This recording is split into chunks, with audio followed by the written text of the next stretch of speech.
తెలంగాణ ప్రభుత్వం తొలిసారి ప్రతిష్టాత్మకంగా నిర్వహించిన Gaddar film awards program June 14న ఎంతో ఘనంగా జరిగింది.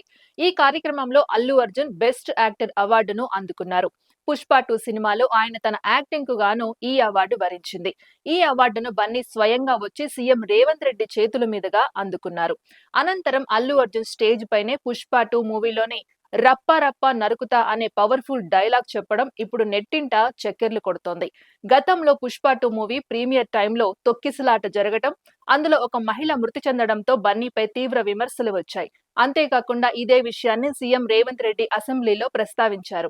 ఇంత ఘోరం జరిగితే బాధిత కుటుంబాన్ని ఎవరూ పరామర్శించలేదని, అల్లు అర్జున్ కు కాళ్లు పోయాయా, కన్ను పోయిందా, అతడికి ఏమైందని అందరూ పరామర్శిస్తున్నారు అంటూ రేవంత్ రెడ్డి తీవ్ర స్థాయిలో మండిపడ్డారు. కానీ ఇప్పుడు ఆయన చేతుల మీదుగానే అల్లు అర్జున్ అవార్డు తీసుకోవడంతో బన్నీ ఫ్యాన్స్ తెగ మురిసిపోతున్నారు.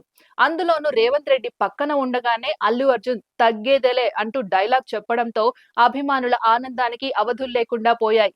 దీంతో ఇది సార్ మా అన్న బ్రాండు అంటూ సోషల్ మీడియాలో అల్లు అర్జున్ ఫ్యాన్స్ రచ్చ రచ్చ చేస్తున్నారు.